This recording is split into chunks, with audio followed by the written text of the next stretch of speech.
No, see, a boy, Mamunina, Juma Makwaba, the Bapis, 104.3 FM, so Brasso, Sana, what you moon, some more dry and Saki Abuano said Ghana this week, you know, Yadiba, Ebe Sumo. Now, and some of your day, Ebanu, Dimo, Akutini, Ebi, and say, Meme da Quanja 4, Mecha SDA 4, Eden Krataba, Afa Aba, Yebeto, Afiwe Sino. And can Ghana Mampany, John Dramani Mahama, and it's a dear.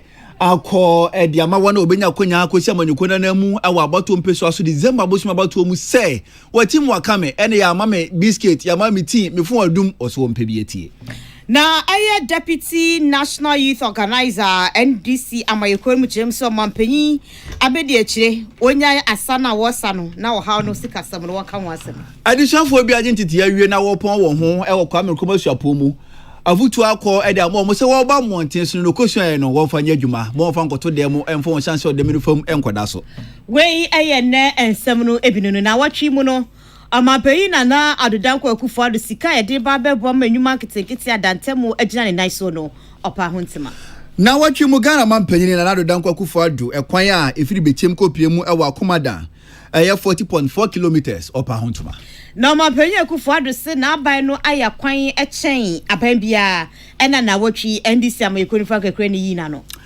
na watwi mu anka ne Ghana mampanyini tudwa se Ghana atiti se kontebi asa kachi proportional tisan na chisa break bia anim o se MPP aban penifo o mampanyini ene na bedi akiri wonji ntuma e won fonso ena ma Ghana fo ebre NDC amayekoni fa kakra ni eko apro ewo la baleshi abato pesiado se na watwi na watwi mu posi sahene Dr. George Akufu Dampare police shop opa hontuma na Dr. Alhaji Mahmoud Bawumia abona baso weni sembia yede eba ababe somo na yede aseda no ema na T74 eno ne edura ye no mudi age apomuden tontina de na chini nanim no ebiara eniwo bi ono ni edura sesi ameka saidie wajina henche so na hinte chen bibia edmi pacha ya no anu bi so kidney no anase wahirawa no enafo so de bia ba ho aya no bi mesere wada se bibi enkoe woni padua no ho aya no anu bi me pacha se u baby ena atechema se ebia meka say wa won hyeda enyare so won tiapo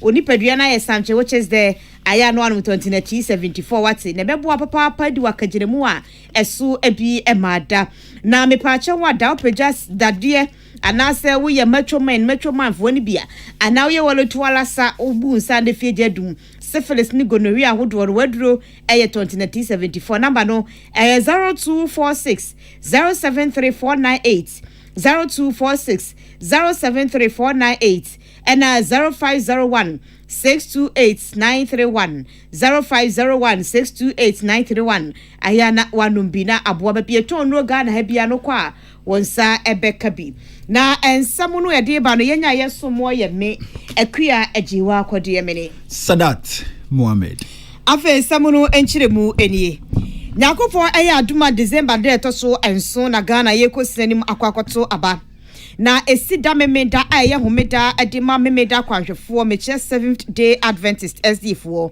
na eba no sape na chese ye hyehyeye ne mra wodro ye gina so se wosomo no ema ye kwan se ye beto aba no na ehunchi washu bebraba na nei enam so ama Southern Ghana Conference and Northern Ghana Junior Conference for edin krata aba emu ensem enie amu kiremu say memeda kwanhwefo ewo my Ghana maseri ni muse abato no eye oman bapa biara asudie a woyo ebo ahwese democracy eye kabima mika bi no ebewie mudie papa na obia so ofa hodie ne mra wogina so edeto aba na emmomuo no wo mo ka ema no atomanfo nyina da tirim se aba ebeto no memeda no aye homeda no ma yewrade ye nyankopon no ene yesum gidie no enko ene no bo ebra kakra esi echia no mo echese de dika ne se homeda no eye da soronko ede ema yehu nyankopon a eno enye ye ema no de na emom no yehu nyankopon de a ye hye memeda no ase ewo fiede awia kotobre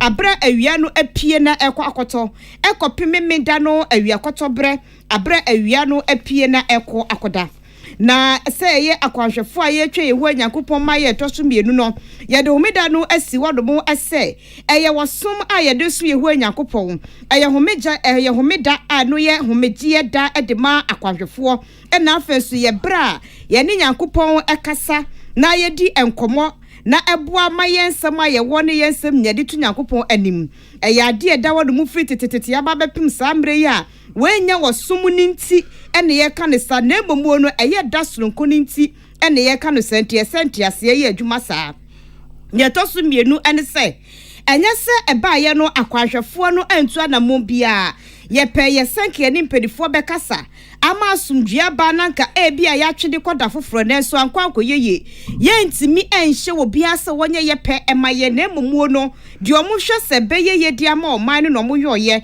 enti ya nye ho achinye ye ni wo bia anko ho ntokwa na neetie biemu ene se ebra yesi gina yese homeda no ye yehu Nyankopon da na ye nto aba no ye mpese obi ade be ya amanyosem amanyokuo bi ade be bontoa anaso obegina so dia ka asem bia na ebom no ne ye pene se ye be ma asumdue honhum nyini ane ayokofa mapa akoso eni to bi ahwe no afa ankwanko ya amanyosem anyira anka chese eziefo se da bi enye sa akra na ye pe ye bo ne tofa de achi obi biara no ene se oh my Ghana memeda kwahwefo ma eji o ma ne mra ene o ma ne tumi atumuo enti sese wo meda na sam se wo meda na mbeto aba ne obi ani asem na emom no ne ye ka ne se wo pese wo to aba ne bia yo kwahwani no de ese wo bom paye na wo hwe se eyema wo anase enyema wo ansa na watu hu anamon ye nchechire obi anhye obi asa chinchire twamento aba eti so ye kwahwe na pese wo to aba de a wankasa wasemwa na so ye eziefo no de yensma ye ka nyina ne se homeda no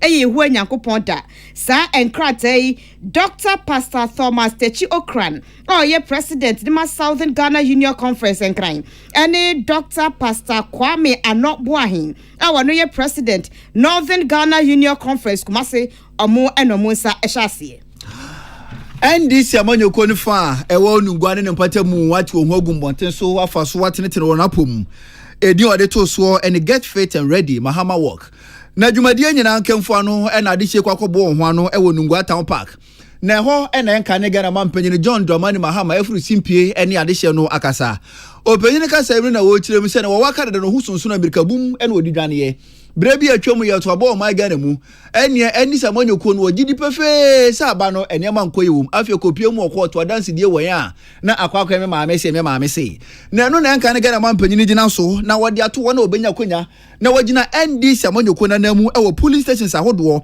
se polling agent party agent police station executives so kopie mu ewo polling center bi ahwe hu se aba no saboto komisan bobo ya ombo wani pre na mpesa wada brebi atwamu ene kwabra na ho okọ he a ose ma meti ya ma me pa no ntina me koto biscuit me ba ya kenken ajame kwabra ne okọ he a ose na mada chese enka ne Ghana mampanyini sei ye ne yabo opantu ogina so na wasre endi samanyoko ni ma se woni abre so peso so samanyoko no a ene ofonkro na ayeda akọ na koto bi na nkwanko ba se wo kine bi no ehu behia so be frem penifo osimefo adum. You are a banker, whatever profession you have, if you are capable, please volunteer. We have to train you. However intelligent you are, if you are not trained in the electoral process, you will not be able to police the poll for us. So if you submit your names, it will be submitted to the Elections Directorate. We will know the polling station where you vote. So on that day, you are not just going to vote and go back home. You are going to vote and you are going to sit there and protect the ballot for the NDC and the people of Ghana. And so you will sit there and protect the ballot for us. And please, none of us is going to sleep on 7th December evening until all the ballots have been counted. I don't want to call any constituency executive and your phone is off. It is not the duty of the Elections Directorate. It's the duty of the chairman, the vice chairman, the secretary, the organizer, youth organizer, women's organizer, and all that is to stay awake 72 hours. Enu achire no na enka ne Ghana mampanyini gina so na wode ato Ghana fo nyina nim se enne na wotwe pepe omani so di hu na wachiro agu ngomam eye manifesto no obepa hontoma na opa hontoma wie se kim campaign na ahya ase no ene obesra ndi samanyoko mba nyina so wonte ohungu mbonten so woni so di hu no wonsusuye wombom dawuro se gon na Ghana fo nyina ante ase na December bosumi abato no duru ho no mo a Ghana fo ahwe so atoba ne bum e dia ma NDC. And I want to thank all of you who came. 27th July, we are launching the campaign for 2024. 27th July, we are launching the campaign. And once the campaign is launched, there is no sitting down. The campaign is for all of us. It's not for Joshua Alabi, he's the campaign manager. It is not for your constituency campaign task forces. It is not for your regional campaign task forces. It is for every one of you. Any spare time you have, wear your t-shirts. We're going to send you leaflets, and you go from house to house and distribute the leaflets to your neighbors and tell them the message of NDC. That NDC is going to come and solve this economic crisis and create job opportunities for our unemployed youth. Enkane Ghana Mampanyina ne Otu Franka Ediama Chinyamanyuko NDC Ura John Dramani Mahama ene de sanse menyina no etu dwa bere kopie mu ewo Nungwa Town Park wa bra na NDC amanyuko ne ma watu mpasa afa monten so Salamati Kuku Pentel ene de amaneboyi ebesomo yen na se be ho ana videos bi ene na monten so se NPP amayuko ne Frank Krani awoye omampanyi abedi echi Dr. Mahmoud Baumia Woba apro ena wodi asa enya asem kitwa kra enkrofo krampo se asam no dodo na ye offbeat enhye dani beat no emfasa na enso so magaba onde wodi na asa na asani mu na enkrofo ahwehwa ama National Deputy Youth Organizer owo NDC amayoko nim Owura Osman Ayariga echiremu ese enye die hianie ne amonya ne se omanu sika se wasi atete se kontebe na ejira mabofo achumba hwam na ejira ne nansho na munjai asanu wa Musa ewo social media so no asabi emfa hwe emre ye no ebra Osman Ayariga ne senjofo edi nkomo no eno wo se Ghana fo hunama ne ye pa ye ho ye hu ya asinu ni mama ye den papa na se no de nkesa ba no aye no ene so bebo modina tutu ne mayie na ka ho kire na ba fam ade amaye nanso nya no na wo hwe enti omampenya bedi ekire ko damba se no ene na damba dance ene wodi atutututu so a ene krampo no ene beat no emfasa enti osrepa sanka be ya omunyina nja di omoye no na omonhwe enso so Ghana haw no ano emayen wodi se we nyada tudwa ebra NDC Youth Working Committee ni ye pa no ntoma ewo walewale about some pesua no eso. This economy back is going around dancing. And the annoying part is that the dance is not even number. It's dancing something else, which is offbeat. Prices of cement is going up. Prices of fertilizer is going up. Price of rice is going up. And they are dancing. If the dance is even nice, we will understand. But the dance too is not nice. And the dance too is not reducing the prices of things. He will come and tell you that, Mabi, I'm your mother's child, so vote for me. Let him know that yes, you are Mabi, but in this your teeth, if there's caca in the teeth, you will vomit. Don't let him come and deceive you that because it's your Mabi, so you vote for him. Tell him it's your Mabi, but when you put him there, you didn't do focus. We a Deputy Youth Organizer NDC amayuko nim Osman Ayariga eno eche Fulani community a eno North East mensinim kasamafo Owura Yusuf Osman enso edensem say etoso. So MPP, I think Samira Baumia, she has disrespected with the Fulani people. Today we want everybody to know, I and the Samira Baumia father will work at the same office during the PNC time. And Samira Baumia disgraced with the Fulani people because she take us to her smoking. So today, this 2024, we are voting for John Dramani Mahama and our honorable Abuba. What I want, but one thing, we are coming to win election, they say NDC will win, NDC will win. We have to be very careful. Yes, because when you know snake, don't allow that snake to bite you again. You should be very careful. And people, they are very crude party. They are very stubborn. We Fulani people, we are stubborn more than them. We Yusuf Osman on a kasade Emma Fulani empayinfo anase eko North East Mantam emu Abdullah Abdul Kadil or known as say we free North East Mantam mu ebai.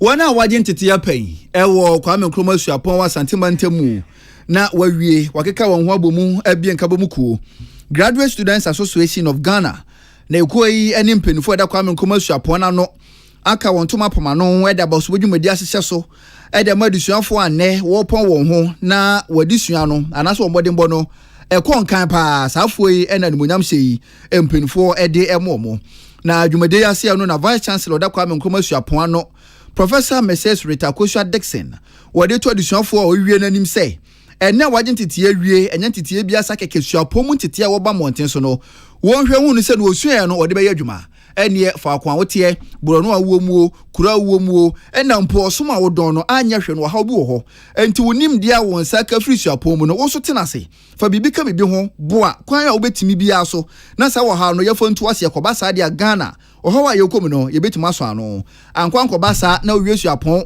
na utumi krata na so obodi no de koto de mo na woda so wote fa akohwa ni mu so bi memo adwuma anya de ne Ghana no yebebre pa. The problems, the headache, the challenges of our people, our society, our communities, they are our problems. We own those problems, and as researchers, it is incumbent on us to go through research and profess solutions to all these myriad of problems. Therefore, when we say relevant research, then we go ahead a step further and say that what that means is that at any given time, the research that we are doing, we cannot keep them in the publications. It must go to town. It must get into the community. The findings must be useful to our community. That is when we can go to bed and sleep. Vice Chancellor Wada Kwame Nkrumah Suapon wa Santimantemu anno Professor Mrs. Rita Kuswa Dixon nene ena etwegu yi na ne kasa chire no president a Wada Graduate Students Association of Ghana ikuno anno Ora Felix Kofiadu esu kase ocheche bubota yenti abaso dwumadie yi wode hyehyɛ so emadusuafo no na dwumadie di ye ne se yepese so graduate students asene eye financial ye boa omo ba omo sikasemu a ehunu se oman se betum pon a ebi gina ye abode mu pa di hu for omo contributions ene be boa mo oman ne tum pon se disia omo sua se omo behwehwe enya sua hunu dia support oman development no yen so adwene ho as leaders for graduate students say yedi sika be so masne ti ye new university management account say ne ye ma omo sika the support research work na boa Ken University na sa boa oman Ghana and dey ko ye ni mu no e be san to aso we make sure say abeya ade ebeye na ho university ne be support ama students no e ko no be increase funds no. Ora Felix Kofi Adu President of the Graduate Students Association of Ghana no ena wode ensemu yi etudwa Samson Kwame Nyameche ena ediama ne boyi ebesumu yen na Ora Jefferson Saki wano na ejinemu ewo Ablekuma Central Abacho Mpefiane so MPP Amayukono edimu na wode atudwa sesia no omani abrese krodom ehwe ni mu se MPP wienu ni eduno na 2024 abaye beto no omubedi nkunim ewo Mpefiane so ntiniema wodre beboa ama sankunimdie no abaso no enenei wode atudwa no wachiremu ese Dr. Bawumia eba wode policies eno eyemra beba ebeboa ama eniema yeyi ewo tema hihyengyina bia port ahodo mu no ano no ebeba form anase so bete kakrade ama yen afei so no aboso kan mu amokokra ne yemade ba mu nyina mu duties ahodo ni nyina so no aban betwe se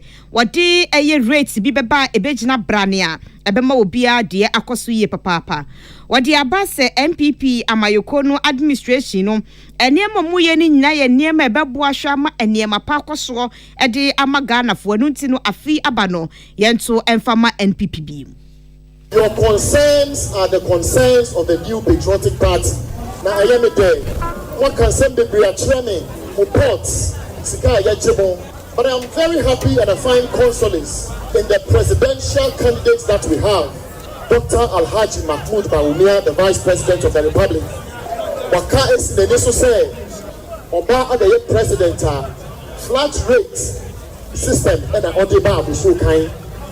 So the mayor, the Dija Nasa Eba, regardless of the rate of the dollar, your flat rate is going to be in cities, and so it is not going to affect you.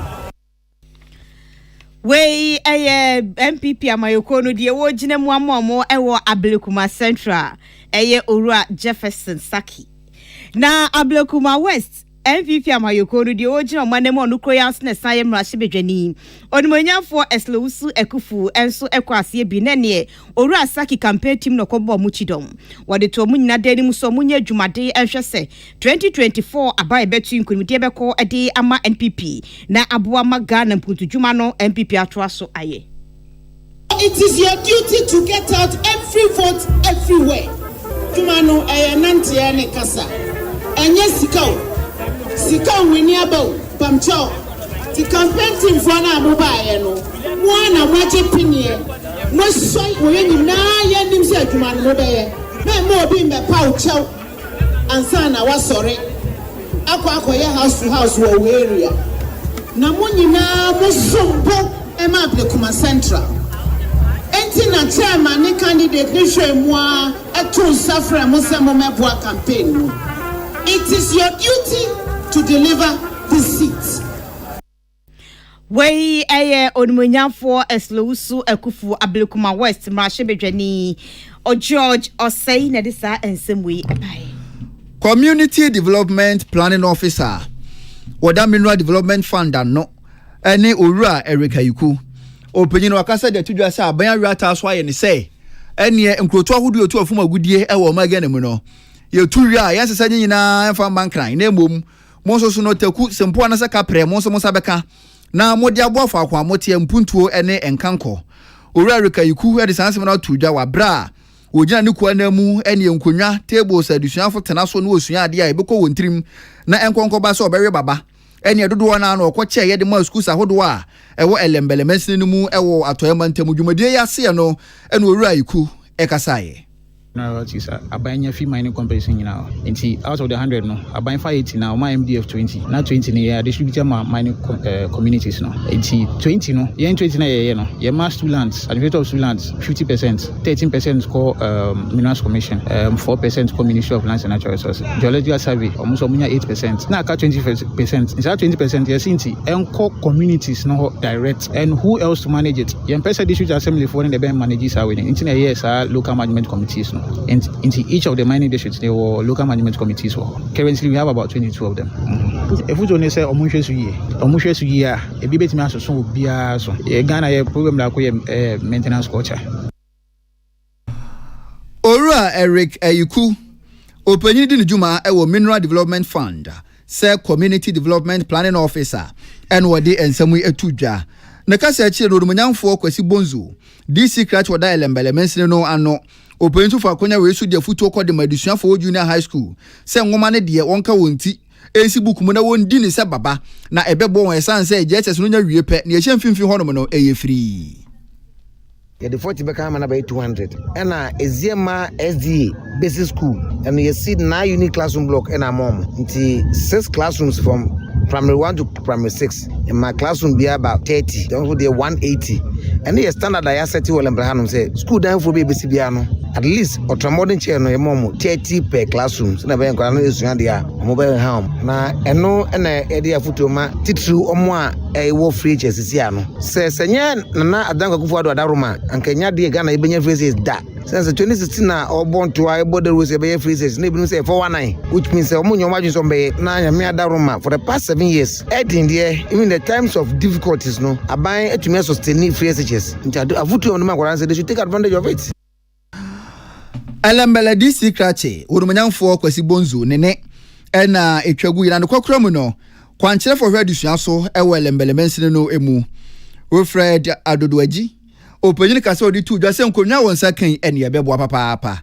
Esan se brebi atwamu no ene akonwa ba ko adusuafo be ye enum ni nsia no kofemfam ho. Emwa ma adusua na de kyeremfa ne ntoma pamfa mfira. Entu ya wonsa kan obehwesu yi. Furniture deficit no nation. It was over 5,000. But along the line, assembly ni bo modern ma omomaye kakra. First 200, another 500 came. As we speak, there's another 500 that omobeche amaskusu. Hello Ghana also be buying with 500. Dear Abbey individual schools nyano ninyina kahoma ebe reduce furniture deficit no. Eziama SDA basic school enya 180. 30 for each of the 6 classrooms. And we are the Kesepa Maya. You say Ebebua school. Fortunately for us, and so no, our school is exam center. Until Abe solve your problem with conveying furniture to the center. Ora Wilfred Adodoeji. Kwanche for head disua so ewo elembelemensin no emunene ena etwagu ye yapia donka Rock FM na manibo enono. Wo amambre ni hyehyeye emono ansa na akodaba ya bedru ni mpanyin fie so no. Yeye amambre ni amane ne yedi no awuromo ne frene se bragro no. Eno enti akanfo ni mu ne de edi atwaguo papapa enye asemketwa. Na nanse no asesa amambre ne yeja atowo no kakra. Na ebo kwan so nam so ema enei enkorama ya no mo aba no akatima kapenya gronomudi pa efise senke yenye wo bra anka wo hu bema na so ko hu bema ansa na ye obra na chese ye chiwade a yetimi kropotwa wasu ayi frifie kwotena bontene we enenam so amakalo traditional area no oba hima owo no mo na ya asefo otosomienu ade to awofo ni nyada nim se wosere pa so mo mama ya no duro mo mpanyin fie so a yemmo mo kwane enwo mo bra ansa no makwa kwanyem na nansa nyinse prewanyinse no atiate se baba panya asamketwa na kalo a mekei eno ewo so amandade so mesinim ewo west north mountain nim oba hima echirema no wose enei eniema bia ye amamra yebuyeni agusuo no enam so abokwan ama eneniema bia enye ya mamre ababe wurawuramu a ese enkudama ya no ama enne enkudama ya omonta de ombesero mo pa chi nyina eguo ya hwene egugu montre so social media ne eroro ye ho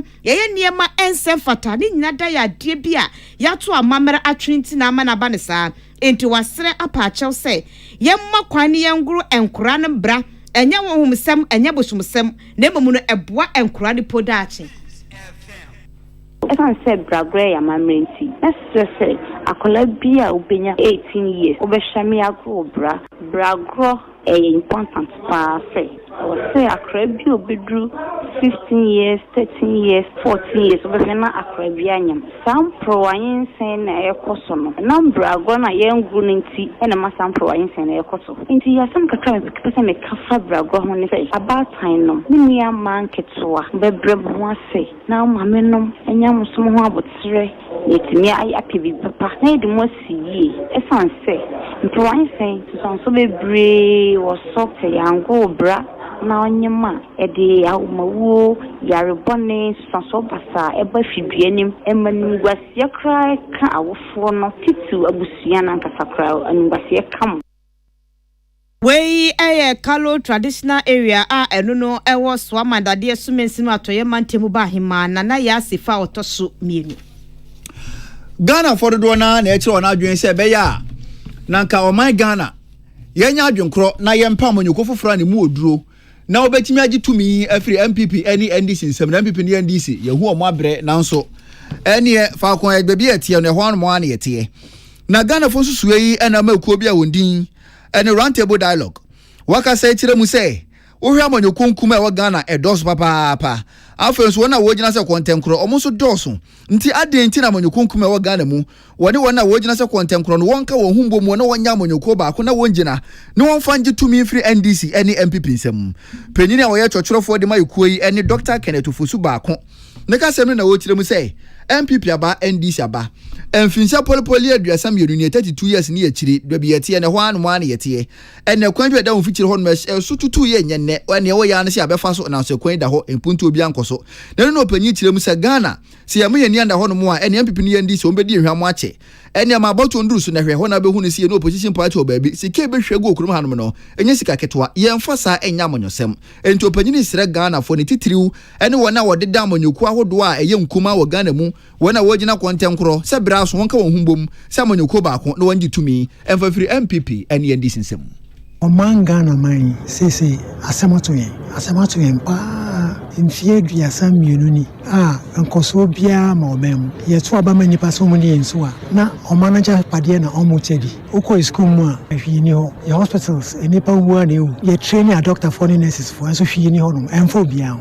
ene se embre na so se Ghana mai ye original pin na NDC ni MPP fono se no mai ni se edu mbe se to aba no mo to nyama chenkofo to nuane t-shirts bicycles nyama nti nyama onipa hu obi a o bicycle da o man ba ko a no dey chiri yɛkyerɛm sɛ ɛno ɛmmoa yɛn mmere no do a ɛsɛ yɛhu asetrɛ mu a yɛwɔ yi na yɛto aba na yɛto ne yie ma nnipa a ɔmbɛtumi ama ɔman ate mpo. Penyan ne etwagu yeyi ɛyɛ kyerɛkyerɛfoɔ ɛdema the round table dialogue ku no Dr. Kenneth Ofosu baako na ka sɛ kyerɛ no penyin a wɔhwɛ ekuo sika so owura kodwo gyesi ne mako openyin so gyina so a wɔsra manyoku ahodo wɔ Ghana mu ne titiri ne nkuma no sɛ wiase obi ne hɔ no bɔkyin fo asɛmpa dokɔ ɛno nti no bɛsrɛ so bibia ɔmonfa nkwa dwendwene mu ye wɔn keka wɔn humbom na sanse prae wɔ hɔ yi uba kwa ne buka kabo mu emu da na wɔnge tumi no famfiri MPP ne NDC nsɛm na wɔn bɛyɛ na no ɔmayɛ no. Roundtable dialogue, yeton safre parties ni nyina apart from NDC and MPP. Say ye momode ayen kambom ni enya baako. Na de oman ko airco no, e wose e kabom. Said the abato ni bedu no, na party mi said in e wo abato no so. MPP, NDC and the United Force aye ka ye ho abom. Yes re, say Chedao, Alan Chemantio, mu nyina mombra ni kambom. Obi e kasa, ose Kwame Nkrumah no a man of peace or a man of unity. Ah no per se bibi men nyina akra kabom. Ti say wo say, wo Kwame Nkrumah na wo boni din dia na ndi oso hu se enkabom yade a ehia yen ka se brabe join obi ye ka se mu nyina mombra ne enkabom nya baako ne yenche electoral college na afedi yen ko congress ne yen ko yi nipa a ye hu se we die odi anim magana ebeboa Ghana magana mpuntu aba.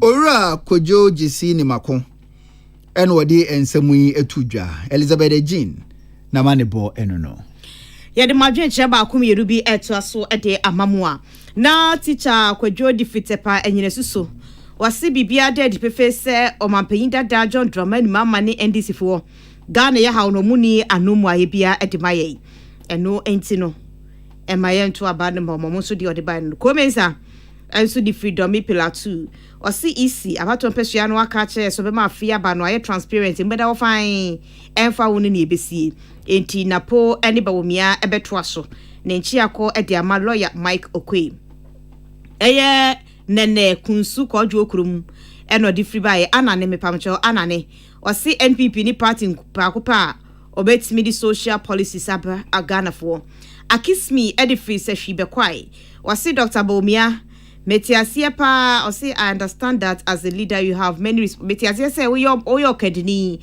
o asudie bebre a stress eda wo so na wo sa e wo bedwomu no Ghana fo nso bre no anyenyembia no wankasa no hu ana ono so dia wode ebaye eno no oblite komi wo say Ghana fo nyina odam wase pa se owura David in cancer ato ne maami wuye no mo ba beta na chie ma ne sie ne maame nanabo achi ne Samia Uku ezo no nchia sonko enkomamo ena Florence Akismi ono so edifice hwebekwai ose fellow Ghanaians menuanom Ghana fo mabasa ma ye nyina ye nkamom na Ghana ye pe no yanchechiri ne yie emfa ma ye ho daachi ankwa mentinto mampeyi dada John Dramani mama ni swade hunu no enne se obema yakandie papa ode beboade akọ next level ono so de eno no Isaac Chire edi Isaac Chire asante wase 9 month napco yentu omoka ntino since 2019 yentu 2022 yentu omoka ntino abai emra metua Daniel Kwaku nipa edi free awutu breku wase incoming MP ewo awutu Senya West Honorable Eugene Ayin wabo atwuma pa se astrotef wasa beda na di awutu bodwiase enti omo eda na se papa pa ono so dia wode ebaye eno no na Daniel Kwaku yaw afum wase Ghana NDC is not coming back simple ono so dia no se hwa kontomra eno no so edi free eba ebe somo yen ena Frank Kofi edi free se hwi asanwen so wase se hwi asanwen so constituency ehia mpuntu pa enti bumangama wono ena obetimi ayesa mpuntu dwuma no timonto aba emfa emano na wonye adwuma no emamo Martin Jan edifi adwoso domi abra wono so se nsembie no opposition no ebeka ebesan amomo abapa wobiem master planner also difi Kintampo ose since 1992 Kintampo North debi omuto abama NDC omunya mpuntu obi entiafi ombese so omunsa ye homeso abasisia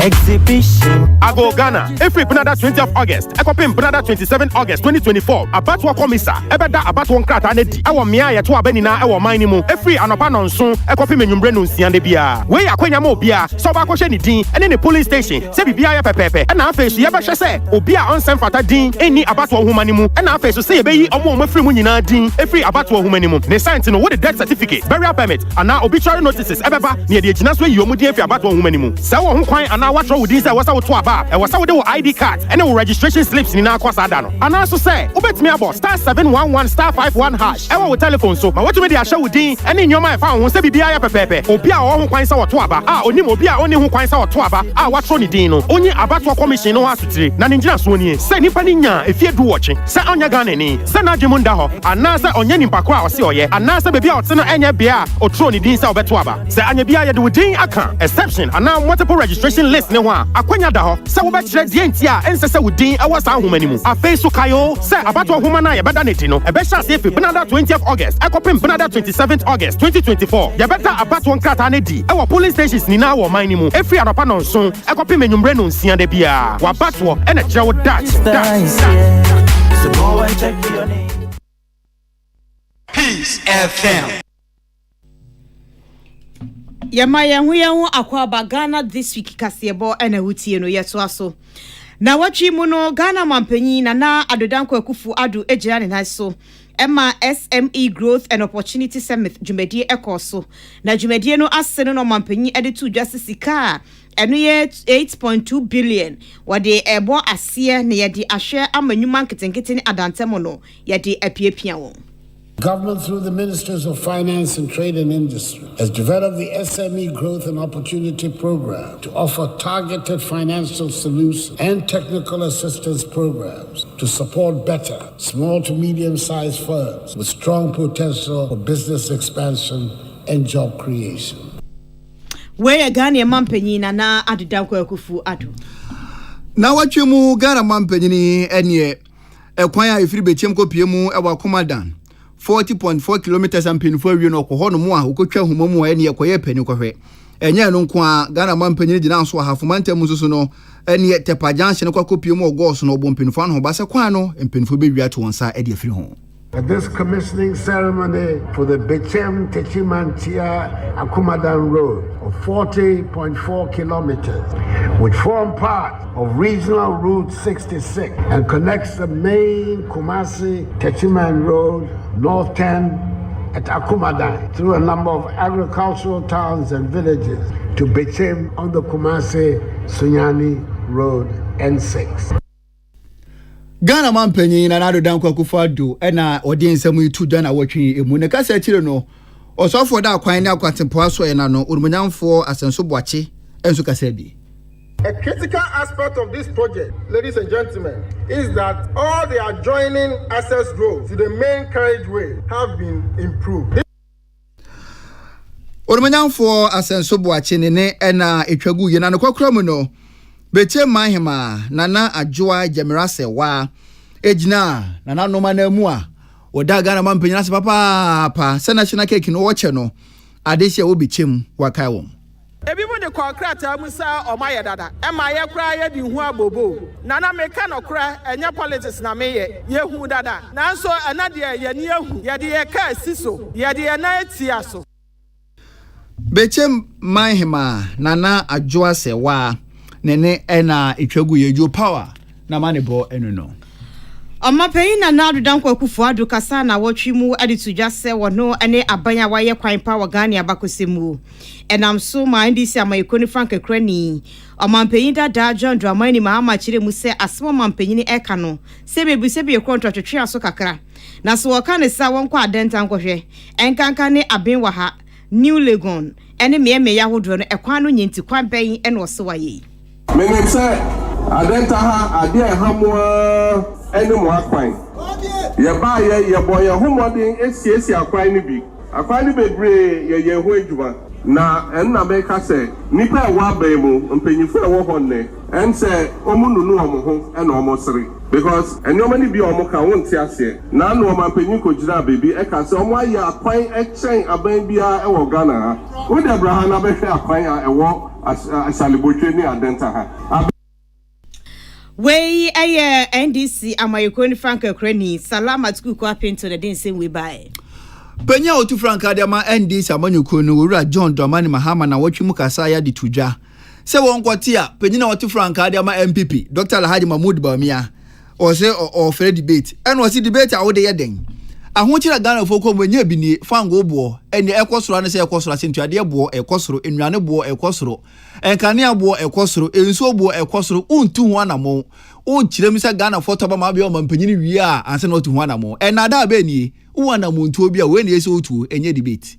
2 million young people are sitting idle at home, not doing any of these three things. This is a very dangerous statistic to witness. And so we're sitting on a time bomb in this country. When NDC was in power, unemployment was 8.2%. Today, unemployment is 14.7%. When you are ill and you know what is wrong with you, it is halfway towards a cure. If you are ill and you know it's malaria, you are halfway towards curing yourself.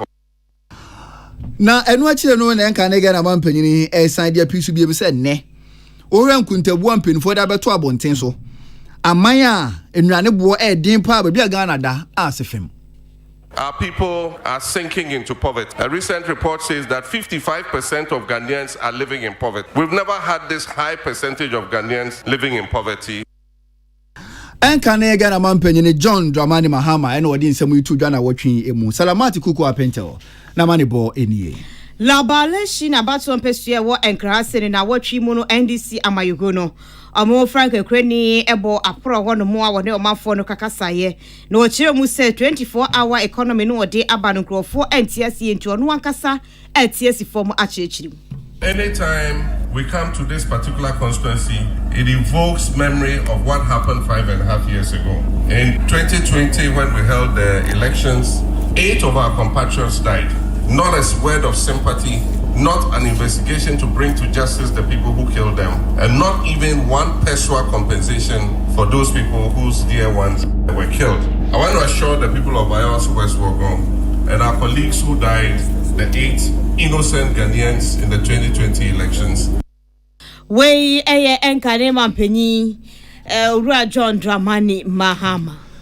Na watwe mu post sahene Dr. George Akufu Dampare hwe ya ene post adwumakuo no obabie store kama ene okoho no mu a post niama nko a ene woto no ho wa bra store iwo bia no no penyere otu Franka de ama NPP Dr. Alhaji Mahmoud Bawumia kopie mu ase bia Dr. George Akufu Dampare obo na baso.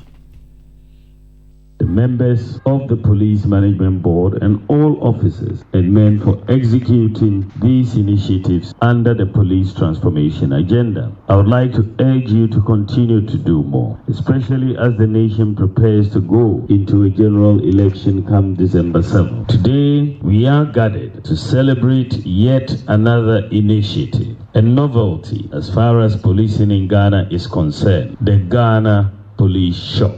Ladies and gentlemen, a dedicated shop for the police service is long overdue. Penya otu Franka ediama NPP Amanyoko no Dr. Alhaji Mahmoud Bawumia ana na wotwe modi ensemu etu dwa William Gentu ene ebobo amaneboyi ano. Na watwi mu no NPP Amayoko ni Frank Ukraini di nani echemu o manetifi mantemu. Oko gbupe enam soma bupe ru agina port somienu ekasa no de tudwa kire mu se Dr. Mahmoud Bawumia ne ba na wo hwe petete kremu a ehu anyankopon ayini somra medi Ghana nim emfa yenkompuntu. Truly, you are appointed by God to stand in for Ghana. And the good Lord has directed you to run to Bupe. I am on the skin of Ndiura Japa. Then I said, then my malams, come and do what Mohamed Labairu Fatimurokwe was doing for Ndiura Japa, equally for me. My son, I have nothing to tell you today. The way I have blessed my son, Abu Jinapo, I have stretched my 2 hands on you. We buperu agina port so mienu ene kasai.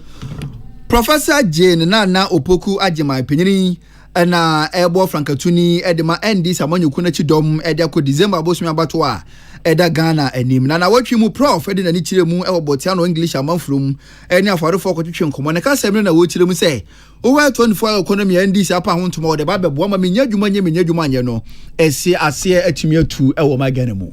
say no yan how kase oni ejuma ogu ejuma onyi ho ni wadru kra oye ejuma onye 24-hour economy na yareka no obi jina ho so onye ye yase ya to so gaba ya wo.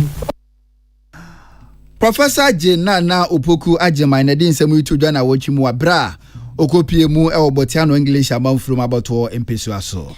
Yademra koto mrashebedwem a eno eye kwan so bambo hyehye na emrani mu ensem ebi ene se Ghana mrashebedwafo betimi ayusu abensare ni bibro omukọ mrashebedwem akwakoye adwuma afeso betimi atwumri katente bi omo epe bro omukọ mrashebedwem akwakoye adwuma ye ka ho asampa nti na wotwi mu no osoafa wono na hwe nkronkitwa ni nkrase empudio so onmanya format na James Akosa ekire mu sese ne Ghana fo asi akasa fa mbra no moye firi wodo mo a omosa akohwe mu bi. The Road Traffic Amendment Regulation 2024, which was laid on the Friday, 14 June 2024, be withdrawn. Mr. Speaker, this has become necessary based on extensive engagement with leadership. It is so withdrawn, Mr. Speaker. Nanu ache no adakulomra shebedwani wonmonyamfo Kwame Agbaja enso kasabi. Good looking on Parliament, especially government, and they have decided to withdraw it. Mr. Speaker, we have no business talking about it, but I can just remind them there are other allies that have been laid that the public is still not happy about. I will encourage them to withdraw those ones as well. Onmonyamfo Frank Anodom Prince wo madragini so nsama wode etu dwani. My colleague should just be calm. These things happen, and let's make progress. I think that I want to commend leadership. Early in the morning, I engaged my colleague, and other leaders also came and expressed same view that there's a need for us to do the needful. When Nemuno Emmanuel Akole and William James na den same way ebai. Na sa ella ye boss waba entimi ampaye. Na mpenifo atwe afiri mrasebedwa fie no na watwi mu. Atwumango beja south mrasebedwani odumanyamfo Emmanuel je yanhwere kire na adwende fa ho a wo kirem se ella no. Na ni age ho pa se yi edafiri mrasebedwa fie nya sa se bimpeduasa. Ensem huna ka bekoso ya kwan so no ebeji Ghana fo nsem. Let me be brutally frank with you. Me personally, I just time of the day, this time of the every and yeah, about the MPC to Sari and Abisa. I don't subscribe to that. Well, I was a committee. I'm not a member of the committee, but to be very honest with you, if you say it was not necessary, Sari for what? 275 MPs. Yeah, they must have. When you say society, take it or leave it. And this is going to happen. Odumanyamfo Emmanuel je yanhwere atwemango beja south mrasebedwani na wode ensem yitu dwa na wotwe mu William Gentu ani Emmanuel Akole ene boabo amaneboyi ano na emre de ko mrasebedwamu ya eno efa mrasebedwafo betimi atwumrika bi omope ebre omokọ mrasebedwuma koye adwumo betimi ayisu sare na hodo no na ye ka ye ma ba yi firi won na watwum wa central mrasebedwani Odumanyamfo Dr. Abdulrashid Pepu ekasa de tudwa kire mu se ye bo aban na baso ma ban timi ye da ban nya hwe enye de ehia ni. I would appreciate the fact that the government itself has come to realization that it can no longer continue to do all the things they have been doing, whether in the interest of the people or not, and that this is a clear example of the many things they want to force onto the people, even though they don't like it. We Onumanyamfo Dr. Abdulrashid Pepu wa Central Mrasebedwani. Na watwi mu doma is Mrasebedwani Onumanyamfo Paul Chumberema Elai openyiche na adwede fa ho kire mu se one de na basobode no enkonfama Ghana fo wa bra Elai pie no ene Ghana fo original wona so wakapa kire mu se won pene da enti Elai ama setena no obo Ghana fo abaso. Ghana for Ghana for there's always and you cannot take it away from Ghana. They be understand when it comes to Ghana, your democracy be you can't take it away from her. In your Krobia, how can I bet too much baby? But a binary the freedom of speech, akoso. If you ever no be a can be. Nanka Krobi so anka we na go can be. If Ghana for they be a say about Onumanyamfo Paul Chumberema Doma East Mrasebedwani ena wode ensemu yi etudwa na watwe mu Emmanuel Akole ena William Gentu na boabo kaseboyi ano wenyina mu no nam so ema peace news yet ye ngumontre so ne Ghana fo bi kasa jo madwe nkyere se emra ye de ekoye no empenifo ayi afiro no mu sei eno mu hu no Na omo ya sare no me pamocho o pentema ko eden den no ko ye ho. Okontemu wan kontemu adwen wo ne tirim so mbedi en na no ana omu bedi e. Yemfa mo se Ghana ndede ye wo ma no no. Wen say ade mo ya ambulance. Ya ma mo sare mo ya ambulance. Parliament amukọ kan ya asem so. Yensa ma mo sare. Mo fa mo moa because yemfa mo kra na nkasa traffic na nkasa mo ndimu. Ehun be den hu ambulance na eba.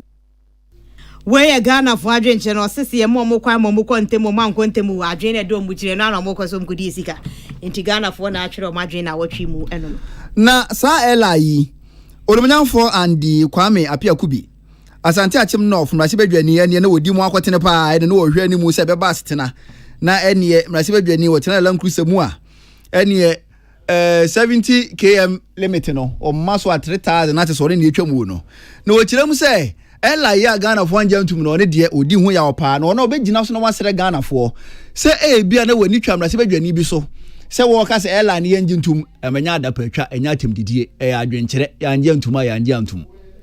Look through the whole document and pass it as wholesome for it to be laid. And indeed, this is pre-laying conferencing. And the purpose of this pre-laying conferencing is to ensure that the provisions as tabled before us are consistent with all existing laws.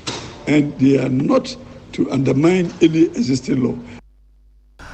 Olumnyamfo andi Kwame Apia Kubi asante achim no from Rasibedwani ena wodi ensam yitu dwana watwi mu Emmanuel Akwali eni William Gentu wana mane bo enie na watwi mu wo Rasibedwamu no mu asetene mu no wabokwa dwendwe Ghana ho na chese ba se ye end meeting no ne yesi ada no mu si enti wa wutu weni hwem Rasibedwamu se nipe wa se na ye mu de enye mu fe enu nti no mu end meeting ne kura brada ne mu na chese akwakọ yensensen bebrente nam so Emma Deputy Minority Leader Onwenyamfo Ahmed Ibrahim Ekasai. Go to social media. That Parliament is government is forcing the bauxite and lithium agreement through Parliament forcefully, even though citizens are crying. So, Speaker, that is why we are saying, give us time. Let the ranking member, the leadership of the committee, meet the minister. The Speaker, as leadership, wouldn't even be nice that upon hearing all those information on social media, we meet as leadership. Where Deputy Minority Chief Whip Onwenyamfo Ahmed Ibrahim, and no Majority Chief Whip Onwenyamfo Frank Anodon Preso Kasai. They should understand, and they should not put any more impediment. You should sit down. What are you standing for? So they shouldn't put any impediment in the way of the minister. At least, minimum, you should be allowed to lay the paper. Then when the referral is done, out of the wisdom of the speaker, we can do all the engagement, invite civil society, and do all the engagement at the Onwenyamfo Frank Anodon Pro no ni penyina watia edom dodo no na achiame hini Right Honorable Albert Mana Kingsford Babin eso Ekasai. So when leaders disagree on that, it becomes a challenge. Because as the majority chief whip drew our attention, it means that last week, even though some of the businesses did not come before the business committee, leaders agreed. And therefore, the speaker could not be exercising his power. We Speaker Womra Shebedwem Right Honorable Albert Kingsford Smanak Babin. Ensembi Adam Rasibedwafo apono so a wo hwe ni Musa asoafo asansem yi fa wona so ye ho no beba na wababe ya no ene asoafo be ye enso na wotwi mu Rasibedwafo kwa asetena ye hwe asoafo ye ni omo beba world dodge asoafo yi anko na no ena tamalesa Rasibedwani wo Munyamfo Haruna Idris wo sore ya wo tirem se enya dia Ghana sebi mpredua sansansem huni ya besoso na wosoafo a wo Ghana sikedi tuoka ujumadi enko na bra ne be yi nsebo no a edapotia ye bebusa wasem no sada na wo mra Rasibedwa fie eno e kire sen. This is our opportunity to hold ministers accountable to the people of Ghana and to hold them accountable to budgets that we approve for them to spend. Therefore, ordinarily, Mr. Speaker, he should offer an explanation in respect of each minister. Lands and forestry, where is his whereabouts? Local government, where is his whereabouts? And then energy, where is his whereabouts? You can't give a wholesale explanation to all. Onwenyamfo Haruna Idrisu tamalesa Rasibedwani ena na wotwi mu wodi ensemu yi atudwa ewo mrasebedwafe William Gentu eni Manola Kwale ene boabo amadebo yi ano na Ghana for your taika semrasebedwafo no empage macro ene na A+ nyum ni kro pa ba besi yetirim onabo apofi okoye huni TV so no wada eti obukwa achese yekeka kasa so munya dwuma se yeka omatio amati pantino na watwi mu no eye atwomanwa bieja South mrasebedwani onmonyafo Emmanuel Eje Anhwere ekasari tudwa chem se nyeso mu mpem mrasebedwuma kro demo mu no aye omo committee adwuma omo ekokoye enu ntie hu omo mrasebedwuma no nkire se omo anko adwuma yani wa bam na o hwe aban so about per appointment no say aban o ba appointment no say no get emu 50% MPs so you say if you some appointment to start with no MP o ya MP o san so ye minister o san so of other official area near there if you at the point any time me no me dey obenya bre aba parliamentary no problem Wey ayo for Emmanuel Eje Anhwere awo ya atwomanwa bieja South mrasebedwani na numu honumo ena adom kuma no edi odomanim ede wo ye kyerɛkyekyɛ so edi tiamra de oda Bank of Ghana woni da bedi akyire mienu sɛ omudwuma di omudie no mfanto ho ne nso ani na bere wo ye kyire krom no ko pie mu e wo Bank of Ghana no amra de wa meje krata wo petition no ameje abedi akyire mienu so obi ama meje na dom kuma na ye ne sɛ ne otoso mienu obehwe na wasan ede ahyehyɛ so na wedi abako central mrasebedwani wo munyafo mahama yarega o chem se botayenti otu sa na moyi ni se 2022 Ghana ye boka 60.81 billion Ghana cedis Ghana keto ya sika bebrebe ehefa ne faye na ne yatwa ne nsuru mu krampo ni se sika no mu $250 million Bank of Ghana say or the new headquarters. Mr. Speaker, you know we have only 2 weeks to go on recess. And if you listen to the kind of argument that colleagues were coming out with, it was because of the shortness of the time and because we have past lessons to guide us. So, Mr. Speaker, I believe even before the laying of these people, most of those communities involved have embarked upon demonstrations. Olumanyamfo Mahama Ayarega Boko Central mrasebedwani ena na wotwi mu wode ensemu yi atudwa abato komisa Mami Jane Mensa ekasa na wotwi mu na wode tudwa ekire mu senya de sabato komisa the constitutional instrument eyesia bia be komrasebedwam afa afi abaye beto no eho such. The Commission relied on the current registration CI, that is CI 91, to conduct the voter registration exercise. We will also rely on our current election CI, that is CI 127, to undertake our election. Where you right, Jean Mesa, about so commissar. Sa Ghana for Bakaya na numu ho na organized labor ASA. Senator Jumekono akwa 2030. Enye hotels ahodo a ye Ghana dia na Senator Jumekono na ehwe so. Hotels ya ho oden emu ha mu chichemu aduosia Senator si wogem. En organized labor ASA sa dia o ye kire ebe ewo. Enu akire ne Senator say ekurase waka wa nya anwe. Na watwi mu Dr. Yaoba penyini a ochorochoro edema Trade Union Congress kuno okasa ya o kire nsemu say for ye kire a amaso no ho. On behalf of the leadership of organized, on Friday, the 12th of July 2024, organized labor called on all workers to join an indefinite strike starting from today, Monday, 15 July 2024, to back our demand for the termination of the process towards the sale of 60% of SNET's shares in the 4 hotels. In a letter dated 12th of July 2024, with reference number BC/12/07/2024, SNET informed organized labor that it has terminated the sale of 60% of its stake in the hotel. Dr. Yaoba, ejina TUC kona muna na watwimu odi ensemu yi atudwa. Na yacha na TUC for eye enam SNET for chefan wa banks beye ensiem wo mo eton ede ama Rock City no enam so ko France bebreba ntino eye owura ya dombo achiamponsa onimu de efa enwuma ho ye ne di nkomo na watwi na okire mu se eye TUC penifo ene board of directors of more SNET nkasa nasa ensem no mo hwe enso ano.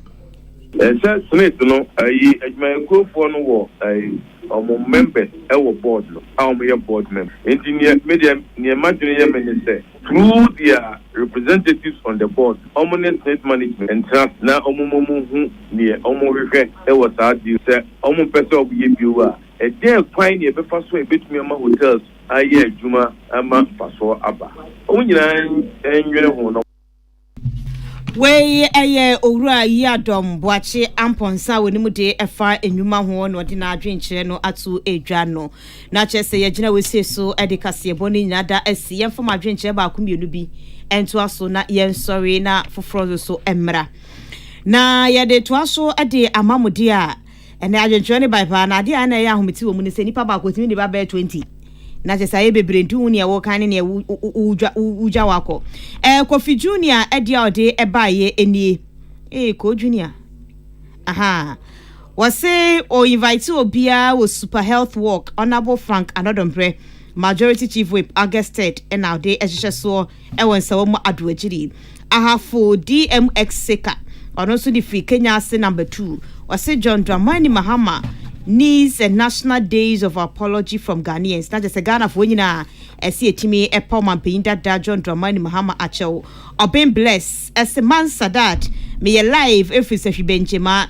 Good evening enko enfama Dr. Alex Ampaben awo no ebo adwumapa Kofi Junior so dio de eba Kofi Junior de na makengan wo walk na ena Azeman Edifree Azeman Ventures kronum aye opposite market na wase no kware na nado dankwa kufuado administration no abo adwuma papa aye kwan a enye asem ketwa de amaga na fo akobedi ekoso wano ede emaye enti wadwenkyira mo de baaye no ahanomu enani nada edisia bitin ede akua eje wa akode yemene Sadat Mohammed yedi asede ni kabiama Patricia Sifafisha na womi ama benewa abena sika Dasmani Abulai and Spendilove the idea ko social media ne so no de aye Peter Square and ye samufo na ya okese the cardinal ne ma me bia makwafo yes sorry so na just a DJ young boy wono na de nyumpa eba abeto aso se de ball no